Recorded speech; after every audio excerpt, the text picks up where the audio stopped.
A few days ago, quite some new footage about Ghost Recon Wildlands dropped on the official Ubisoft channels and on the channels of multiple individual YouTubers who attended a special event to play and record the game on the PlayStation 4 Pro.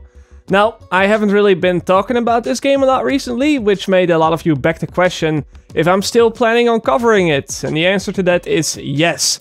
Yes, most certainly. However, as you also might have noticed, I'm currently quite busy working on videos for The Division as the PTS for the patch 1.6 is out, and I want to do as much as I possibly can with it, not only when it comes down to creating content, but also when it comes down to providing feedback to the developers. However, with everything about Ghost Recon Wildlands that has been released so far, I figured that I owe you guys as much as at least sharing some of my thoughts on the game based on what I've seen so far. Some things that I'm impressed with, some things that I'm concerned about, and overall how I currently feel about the game. So, let's begin.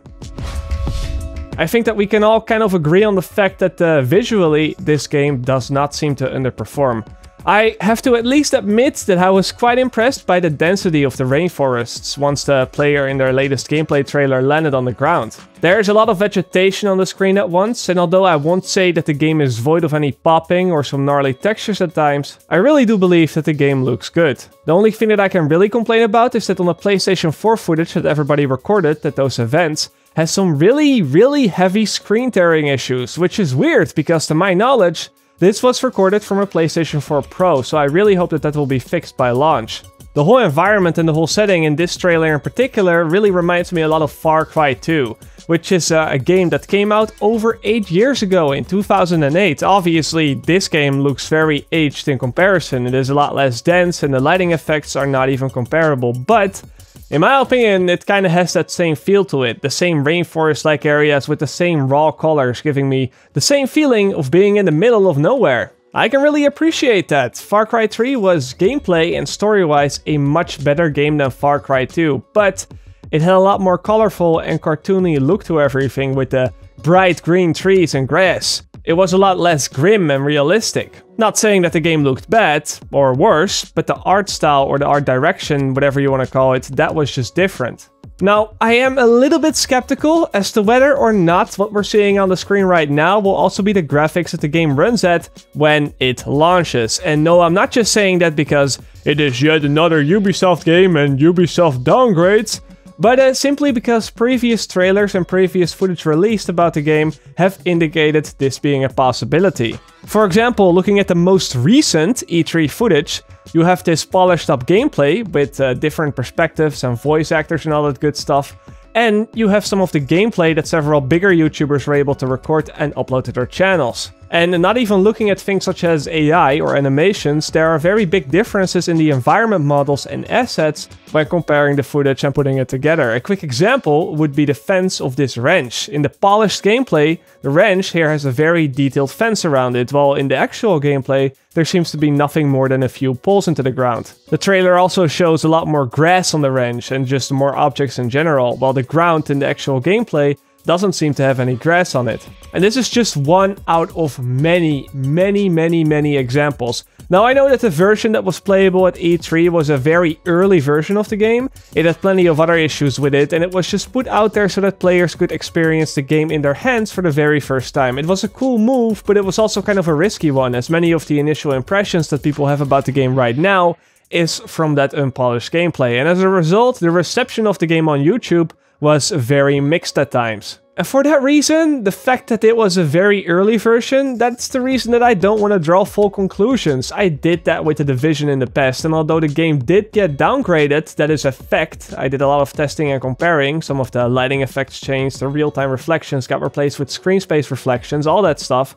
I still learned my lesson, and that is that for the better or the worse, these trailers or these gameplay bits can never be 100% of an indication of what you're going to see in a game when it actually comes out. For Ghost Recon Wildlands, I am staying cautiously optimistic, and I hope that when the game releases, it looks like what we're seeing in these trailers. How pretty the graphics may or may not be though, the thing that will always take its priority for me is the actual gameplay. And I want to start that part of the video by just saying how happy I am to see that we have some good control over our AI teammates when we're playing by ourselves. The developers kind of pushed this whole feature in your face, they really try their best to show it off, But I think it is justified, as this feature alone has the potential to increase the experience by a tenfold for players that do not always have others to play around with. Even for someone like myself who plays the Division pretty much always within a squad, there are just times when I want to chill out after a long day, for example, and there are times where I just don't want to worry about talking or even communicating with other people. I know that sounds very antisocial, but I'm sure that I'm not alone here. In the Division, of course, the health pools and the damage of the enemy AI mostly scales with the player count, so it's not really a problem if I just want to grind some content alone. But Ghost Recon Wildlands, of course, can't really do that, or else it would break its realistic setting. Enemies have to die in one hit, and you should die in one hit or just a few hits depending on the difficulty as well. So instead, to make it more balanced, you always have a team around you. It is always a squad of 4, and having a good amount of control over the AI when you're playing alone, that is something that I value a lot, and I think that it doesn't get enough credit. Finally, a game where your AI teammates are somewhat useful, something that unfortunately cannot be said about the JTF. As of actual gameplay, it is pretty hard for me to judge how the game feels. I haven't had the chance to play it myself, unlike other YouTubers, so maybe I'm not even the right person to talk about this, but to me the gameplay in the footage, it kinda seems a bit sloppy, a bit arcade-like.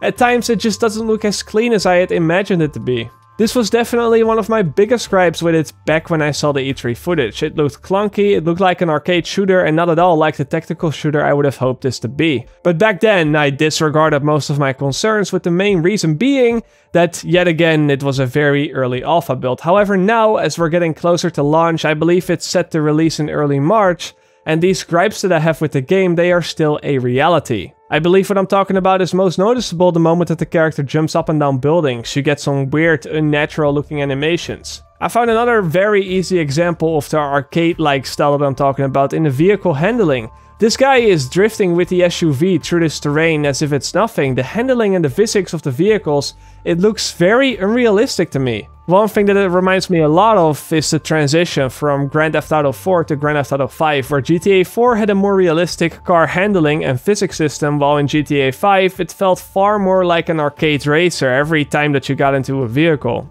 Surely, with mods you can fix everything, but that isn't the point. The point is that I'm seeing far too many similarities with GTA 5 and Ghost Recon Wildlands, and I'm not a very big fan of that. All these things, however, they are just pet peeves compared to my biggest concern for the game, and that is, well, it is the game itself.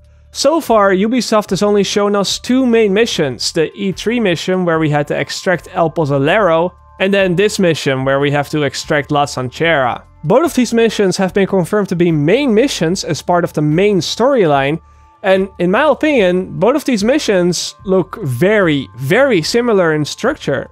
As far as I understand it, what you're going to do with this game is gathering intel by doing side activities, extract this guy or take out that guy, until you have enough intel to get to the boss. Then, once you've taken out the boss or extracted him, you have to repeat that process 15 to 20 times until you have enough intel to know where the final boss hides. And then you have to take him out. That's the game. Don't get me wrong here, I really like the idea of attacking and infiltrating a fortress and then taking someone with you to extract. But if I'm being real here, it just looks to me like it's a more advanced version of the holdout capture mechanic that we've already seen in both Far Cry 3 and Far Cry 4. The thing is that in this game, these activities are listed as main missions. And again, I really don't want you to get me wrong. I'm not saying that this is not going to be a lot of fun to do. And I'm also not saying that it will be extremely repetitive. I know that the challenge can come in different ways because of the different environments. But for main storyline missions, I really would have expected something a little more eventful, something that has its occasional big moments, something that has a more comprehensive storyline with more meaningful characters, other than just extraction material and an FBI lady whose panties seem to be a bit too tight. I really appreciate the open world and the size of it that the developers have showed off so far, and I could be completely wrong on everything that I'm saying here, but it is a very big concern for me at the moment. Rescue this villager 20 times, secure that depot 20 times, gather this item 20 times and take out that convoy 20 times until you have enough intel to take down or extract a boss 20 times.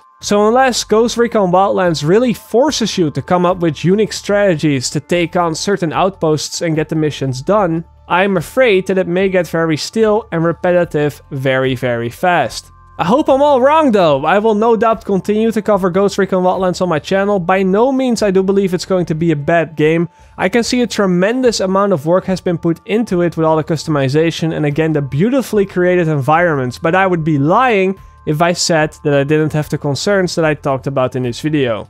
Who knows, maybe I'm right, in 3 months from now everybody will come back to this video as if I can see the future. Or maybe I'll be extremely far off and everybody can come back to this video laughing at me and mocking me for how wrong I was. Let's all hope that it's the latter one. Anyway, that's going to wrap it up for now. As always, let me know your thoughts and I will see you guys later. Or, like they say in the Netherlands, zie je later.